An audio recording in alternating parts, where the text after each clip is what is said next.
What up, Sknightnation? It's your boy, Stevie Knight. About to get on one of these things, you feel me? It was good to watch. Night watch, man.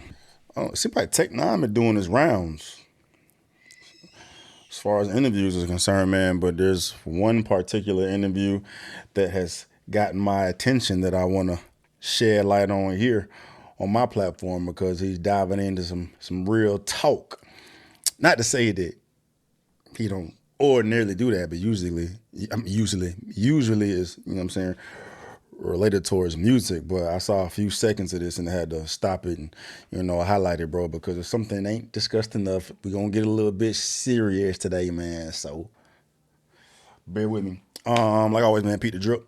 Shop, StevieKnight.com. Hey, this is also relevant today. Y'all been out. Find yourself in no damn Shannon Sharp. Bro, that shit is so embarrassing, bro. You too old, dog. You too old, bro. You too old. You got too much shit going on. You out here acting like your ass is 22 and just had poo for the first time. I'm getting distracted, but anyway, I just finished doing a video, so it's fresh on my mind, man. But now we tapping into some N9ne with some real talk, man. But yeah, Pete the Drip. Shop, StevieKnight.com, bro. My book available for those who want it. And please consider pulling up to my private self-development online community. It's called You. Link for that. Bow. And without further ado, let's see what N9ne is up to. Let me see. I can speak freely on here. Of course, yeah, yes. And we can always cut anything that you don't You ain't got to want. cut nothing. Okay. I'm spontaneous. I don't care what it is. Whatever. I love it, yeah. First time I was 12. On 59th and Swole Parkway. Yeah. With a girl named Marlene. She was my age, of course. And it was the craziest feeling ever. And I knew it was supposed to happen because I saw it on the drive-in movie. With Tarzan. You know what I'm saying? I saw, Yeah.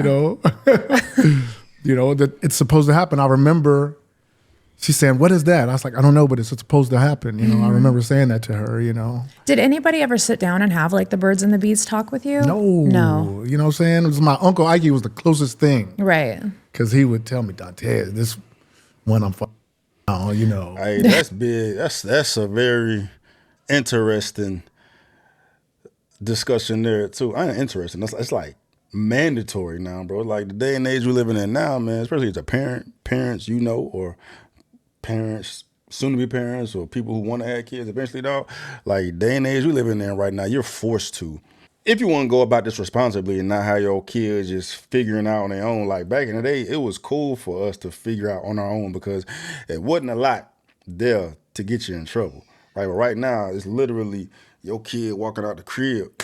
Hell, not even in the crib. He or she may be on their phone, depending upon when the parent want to get a kid a phone.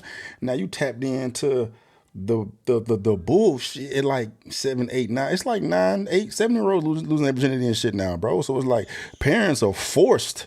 If you want to do it right, you're forced to have these conversations with your kids early if you want to have them prepared with what's going to face them. And hopefully you've been raising them right where they got some common sense. You know what I'm saying? But it's just scary times, bro. Scary time, man. Like my parents never had no birds and the bees conversation with me, man. But like when I was coming up, it wasn't all this bullshit, bro. Like the closest thing we had to some corn was scrambled corn. We had to like figure it out what was going on. Like, bro, I think I see is that a titty right there, or is that some shit? And then I'm not 12 either. I'm like, I don't know, maybe I was 12. You know what I'm saying? Like trying to peep some Cinemax or something like that, bro. But now, dog, can you imagine now, bro? Can you imagine being a kid now? Can you imagine being 11, 12, 13, bro, on a phone or somebody else's phone or just social media everywhere, no matter where you go and how they flood the media with the bullshit, bro? Can you imagine the impact that's having on these kids right now? I couldn't imagine it, bro. I couldn't imagine it, dog, being 12, 13, 14 and having porn at my fingertips. And then, you know what I'm saying, Tinder and all this, bruh, man. I'm saying it's on the parents to get them right, dog. I know I got sidetracked for that for a little bit, man, but these are conversations that need to be had. This is necessary, bro, for anybody. You know what I'm saying? Especially as Tech Nine, as a man, having a vulnerable conversation like this, bro, these don't happen enough. You know what I mean? And men need to feel safe enough to talk about these things in spaces like this to especially nowadays where everything's stacked against you, bro. But, you know, we're just in dark times right now, man. Anyway, let's continue. I be sticking it to her. I'm like, really? You know what I'm saying? You're like, I don't know what that means yet. At 12, I knew what the hell that was. Right. You know what I'm saying? So let's pause right there. So 7th grade, something happens in 7th grade with the teacher. Can we go on that journey?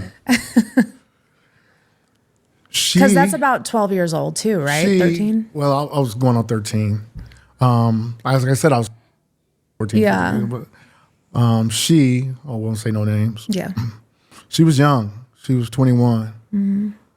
And whenever, it all started when I showed her a picture of my father as a cop. You know what I'm saying? I had a picture of him in his LAPD outfit. And after that, after class, whenever everybody's leaving out, I'll be in there. And she would say, Aaron is so cute. Because my first name is Aaron, of course. Aaron Dantes Yates. That's Donnie. Aaron is so cute. And she was beautiful, you know? Yeah. And I was like, oh, thank you. But she used to do it every day. Aaron is so cute. I'm like, okay. You know, then I got to skipping lunch to go visit her while she's by herself, you know. And I'm just going to leave it at that, you know, to be safe. Right. But I was in love. Right. Till she got married. But you guys ended up, and we can always cut this too if you want to, but you guys ended up getting caught, right? We got caught by a student walking by. She said she told my 6th hour teacher, no, it wasn't my 6th hour teacher. It was 6th hour upstairs. Miss Glenn's room was like courtroom class. So whenever something happened in the school, they would have to come to court in her class in front of her big student body, you know? Right. So they called me up to court class one day, not knowing what they want to talk to me about. I've never been to court class, you know? And Miss Glenn, she's a black lady. She didn't want no, you know what I'm saying? So she said, Aaron, there's a student in here. The student was sitting right there that says they walked by Miss So-and-so's room and saw both of you kissing, and the whole crowd, the whole student body said, ooh, you know. Right. I said, huh? Why would I be kissing a grown-up? You know, I'm smart, you know what I'm saying? And she's like, I saw you, Aaron. I saw you. I said, you didn't see me. I was in lunch. No, you were in there kissing. I said, it's her story against mine. You know what I mean? And they called us to the office and called the teacher to the office too. Yeah. And I was sweating. I bet. And they say her name, this is alarming. And she's like, I would never, with a student, you know, I remember her, you know, like pleading her case and being real serious, you know. And nothing happened. We didn't get in trouble because I didn't tell. But you guys were you guys having Yes. Yes. in the classroom? No. Okay. After school, that's another story. You know what I'm saying? On school campuses though? No. Oh, okay. No. Okay. Call home, see if you can help me after school. Can I help my teacher after school? And she'll bring me home, go to her house. It's so hard for me to wrap my brain around that because I know coming from a man's point of view, it's like, oh, you got to bag the teacher, the older chick. Like I said, I was in love. Right. But if we switched places and it was a man doing that to a little girl, it's over. like, you know, like it's hard for me to kind of wrap my head around that and I don't not be mad at her for what happened to you. Yeah. You know? I appreciate.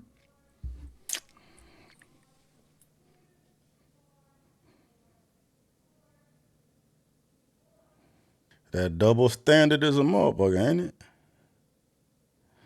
That double standard is a motherfucker in it, bro. And like looking at life from a parental lens, you know what I mean? Because before I had kids, when I was not worried about nothing, bro. You know what I'm saying? Like, it's just the double standard that even men, boys accept, bro. You got to bad the teacher, bro. You know what I'm saying? Because society doesn't view men as victims, don't view boys as victims, which is a big reason why men are all fucked today. You know what I mean? And why, a lot of women take advantage of that double standard and get out of situations, bro. And I'm not here to flame the gender war. You know what I'm saying? I'm just focusing on this particular topic, bro, because this shit happens all the time. You know what I mean? And it's always happened, bro. Like it seems, I don't know, for me, I see these, I feel like I see more stories of female teachers getting caught up with juveniles more than I see men now. Like it feel like every other day I see, a teacher gets arrested for sexual encounters with 13, 14-year-old, or teacher has a threesome with students, or teacher has a train run on her, bro. And then just trying to look at the world through their lens, which I can't, right? I can't. It's impossible, bro. But like, these motherfuckers are sick, right? It's sick. You know what I'm saying? And as a parent, bro, I'm like, if I come to find out my 12, 13-year-old boy out here is getting preyed on by a female teacher, it's over with. It's over with, bro. And I grew up seeing this shit too. Like I'm sure. Well, I don't know. I'm gonna ask y'all in the comments. Have y'all ever witnessed it as a child, seeing a classmate, or heard of a story of a teacher preying on a child, male or woman?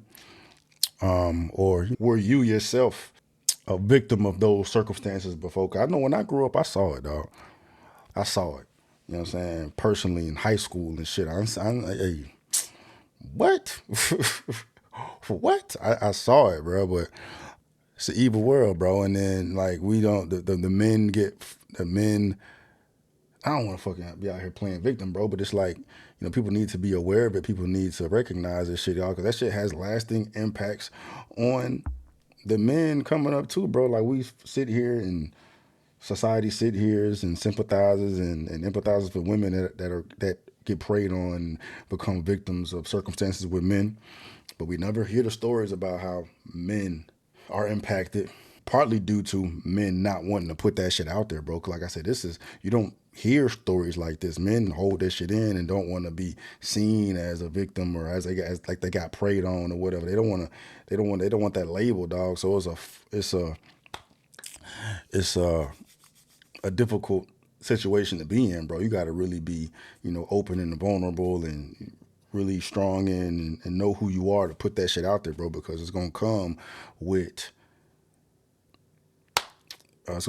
judgment, especially today in 2025 and as toxic as social media is, dog. That's why I commend Tech for putting this shit out there, man. And I'm aware that he's addressed this in songs, bro, but like having a discussion about it, dog, that's real shit, man. And it's a lot of men out here that get impacted, whether they, realize it or not. Like subconsciously, you get fucked up with it, man, because that shit's gonna follow you and it's gonna affect how you are as a man from here on out, man. Being exposed to sex that young, bro, being turned into a whole sexual deviant. I know men personally that's been fucked up by older women too, bro. And since on, they start fucking early on shit too, and that shit follows them wherever they go, bro. Wherever they go, that follows them forever, bro. You know what I mean? I know Tech has had issues with sex and adultery and corn and all that, bro. And that's probably the instigator of it. You know what I mean? That shit'll create fucking monsters and demons out here, bro. And especially with a man that he don't know how to fucking control it, don't know how to see it, don't know how to recognize it, don't know how to, experience it, don't know where to go to address it, don't have anyone to talk to about it, bro. Like, you really got them incubating a damn demon that way, dog. So women need to get the hammer just like these dudes do, bro. But that takes me in a whole different conversation too, bro, because the judicial system does not treat women and men the same. So I like to, that makes me want to go and research what types of penalties these women are getting for, statutory or fucking with kids or whatnot, man, because it's fucked up. And you got to be a sick motherfucker to be a 21-year-old woman having sex with a 12-year-old boy. That's crazy. That's crazy. And then one other thing I don't understand too is hard for me to wrap my mind around too, because they just got to be sick. Like as fucked up as it is, as debaucherous as it is, man, I understand the concept of older men preying on younger girls, bro. Right. And then, depending upon where you at and how far you go back in history, bro, like age wasn't even a fucking thing. It's easier for me to understand as a woman predator, like a woman that solely wants to pursue young boys. Right, I'd like to know the inner workings of these dynamics and shit, right? Like, are these women just sick in the head and only fuck with little boys? Like, serial pedophiles, or these one-off cases where these bitches are just doing some dumb shit with one little boy and then, shit happens. I wonder if there is a pattern, right? Because at the end of the day, it's a woman. Women can have sex whenever they want to, with whomever they want to, more times than not, right? So then you're gonna go to a little boy when you have, infinite phalluses ready for you to get on, bro. I mean, it's that predator shit, dog. It's hard for me to understand the mind, or I can never understand it, but it's hard for me to wrap my mind around the mind of a female predator when females can prey on grown ass men. They find the right man to prey on. Like, you can find a naive idiot that's just, a slobbing zombie to you because you a woman, right? But you want to prey on little boys. So it's hard for me to fucking wrap my mind around. But anyway, this is, a needed conversation, bro, because bros is definitely fucked up from it. And it's not talked about enough. Appreciated it. Right. She got married in my 8th grade year. And after that, we didn't talk anymore. Yeah, he said he was in love too. And I can imagine if that psychological damage that did to him as a little boy, bro. You don't know what the fuck going on. Your hormones is crazy. He busting nuts for the first time, and she probably putting it on him, a 21-year-old woman teacher. Man. He probably had suicidal thoughts back then, dog. I remember being in puppy love back then, bro. You know what I'm saying? I punched holes through walls and shit over fucking girls when I was in middle school or high school. I couldn't imagine, goddamn, having that thing put on me by a fucking grown ass woman, bro. Shit, I'll probably go to jail for about a bitch. You know what I'm saying? After, because we did our thing before we got busted, you know what I mean? Right. So we didn't talk anymore after being in the principal's office, you know what I'm saying? Out of like, well, because you guys were being watched, I'm sure, heavily. So I remember I wonder if he told anybody. The last day of school in 8th grade, walking by her room, her classroom. And I walked by, I could see her in my peripheral. She had been married already and everything, changed her name. When I passed the room, I heard a voice say, "Hey." She's like, "You're not going to give me a hug? I'm not going to see you again. You're going to the high school." Yeah. When I gave her a hug, never seen her again. She never tried to reach out to you or anything after that? No. I ran away like years after that, you know what I mean, from home and on a quest to become N9ne, you know what I'm saying? So pulled a whole Antoine Fisher out this bitch, man.